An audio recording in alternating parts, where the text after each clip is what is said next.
안녕하세요. 저는 삼성 양재숲 정신건강의학과 원장 최준배입니다. 주의력 결핍 과잉행동장애, 흔히 ADHD라고 하는데요. 요즘 주의력에 문제가 있는지 검사받기 원하시는 분들이 정말 많습니다.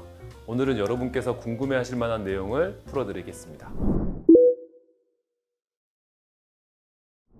우리나라의 경우에 초등학생은 전체의 한 13% 정도 ADHD라고 얘기하고요. 청소년은 한 7% 정도, 성인은 3에서 5% 정도라고 흔히 얘기합니다.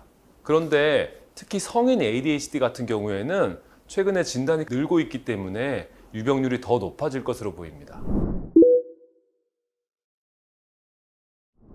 현재까지는 ADHD 원인이 무엇인지 정확하게는 잘 밝혀지지 않았습니다. 하지만 여러 연구들에서 환자들의 뇌가 정상보다 발달이 지연되었거나 또는 기능이 다소 손상되었다는 연구 결과들이 있습니다. 우선 ADHD 진단 기준을 한번 보면요. 같은 ADHD라고 할지라도 소란스럽고 산만한 과잉 행동, 예를 들면 교실에서 뛰어다닌다든지 또는 자리에 가만히 앉아있지 못한다든지 이런 증상이 있는 과잉 행동 충동성 타입이 있고, 그런 행동은 없지만 굉장히 부주의하고 그래서 실수가 많은 주의력 결핍 타입도 있습니다. 그런데 가장 많은 거는 두 가지가 혼합된 복합적인 타입입니다. 그 두 유형의 진단 기준이 다른데요. 각각 9가지 중에 6가지 이상을 만족하면 ADHD라고 진단할 수 있습니다. 주의력 결핍형 같은 경우에는 학업이나 일을 할 때 실수가 자주 있다. 또는 일이나 놀이에 집중하지 못한다. 마주보고 대화를 해도 듣지 않는 것 같다. 어떤 일을 하는데 끝까지 마치지를 못한다. 어떤 일을 계획적으로 못한다. 오랜 시간 집중하는 것을 싫어한다.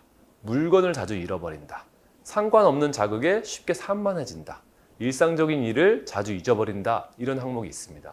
과잉행동 충동성 성향에 대한 기준을 보면 손발을 계속 움직인다.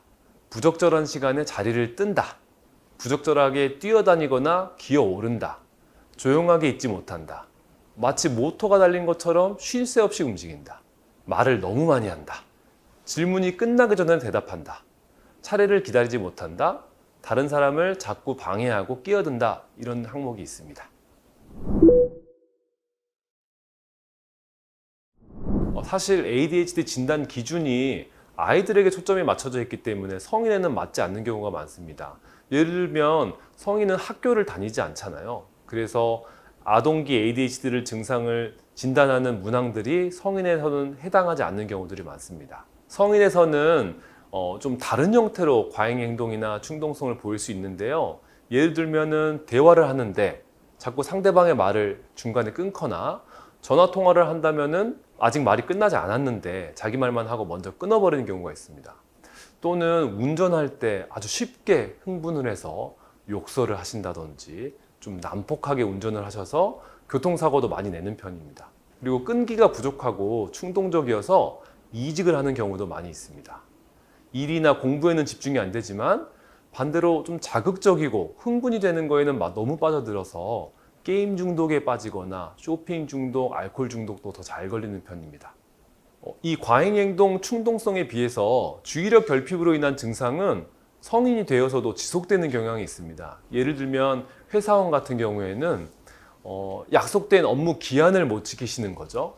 이 능력의 문제가 아니고 이미 과제에서 중요한 부분은 다 해결해 놓고서는 계속 마무리를 뒤로 미루다가 결국 날짜를 못 지키시는 경우가 많습니다. 또 여러 가지 일을 동시에 하시는 경우가 많은데 순서가 잘 맞지 않아서 문제가 되는 경우도 많으시고, 스케줄 관리가 안 되니까 지각도 자주 하시고 회의에도 늦으시고 이래서 좀 부정적인 평가를 받는 분들도 많이 있으십니다.